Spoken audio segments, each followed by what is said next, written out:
रूस यूक्रेन जंग अब और आक्रामक होती जा रही है। फरवरी 2022 से शुरू हुई रूस यूक्रेन जंग ने 2 साल से ज्यादा के अपने सफर में कई उतार चढ़ाव देखे हैं। इस दौरान शांति की तमाम कोशिशों को दरकिनार कर इन दोनों देशों ने जंग में एक दूसरे पर हमले करना जारी रखा। रूस अपने विशाल सैन्य बल और एडवांस हथियारों के दम पर इस जंग में बना हुआ है, तो वहीं यूक्रेन के साथ जो बाइडेन खड़े थे, जो कि अब राष्ट्रपति नहीं है। लेकिन जाते जाते बाइडेन ने यूक्रेन को इस कदर सहारा दिया कि यूक्रेन अब पश्चिमी देशों से मिले लंबी दूरी के हथियारों को रूस में घुसकर हमला कर सकता है। और इसी फैसले के मद्देनजर पुतिन की आर्मी ने यूक्रेन को जवाब देने के लिए आए दिन नई नई मिसाइलों को सामने ला रहे हैं।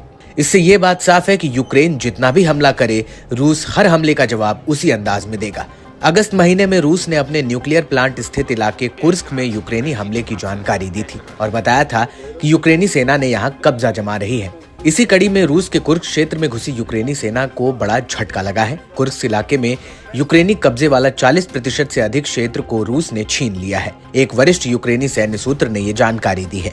यूक्रेनी सेना अगस्त महीने में एक अभियान में रूस के अंदर घुस गई थी, जिसके बाद रूस ने इस क्षेत्र को वापस पाने के लिए बड़ा अभियान शुरू किया और हर क्षेत्र में 59,000 सैनिकों को तैनात किया।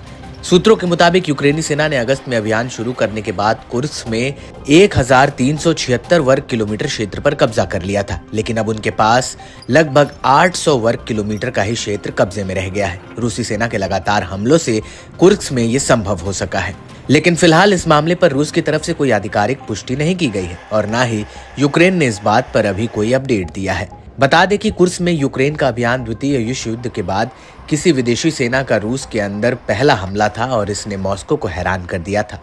कुर्स्क में आगे बढ़ने के साथ यूक्रेन को उम्मीद थी कि वो इससे उत्तर पूर्वी यूक्रेन में रूसी हमलों को रोकने में कामयाब हो जाएगा, लेकिन जिस तरह से यूक्रेनी सूत्र ने कुर्स्क में हुए नुकसान की जानकारी साझा की है, उससे ये बात साफ है कि यूक्रेनी फौज रूस के सामने कमजोर पड़ रही है। यूक्रेनी सेना ने 1000 से ज्यादा सैनिकों, 72 टैंकों समेत लाव लश्कर के साथ कुर्स्क पर धावा बोला था। इस दौरान यूक्रेन ने जमकर तबाही मचाई थी। ये रूस के किसी इलाके में यूक्रेन का अब तक का सबसे बड़ा हमला भी था। दावा है कि रूसी सेना यूक्रेन के सैनिकों से जूझती दिखी थी। इस पर पुतिन ने इसे एक उकसावे वाला हमला बताया था और यूक्रेन को भीषण अंजाम भुगतने की धमकी भी दी थी।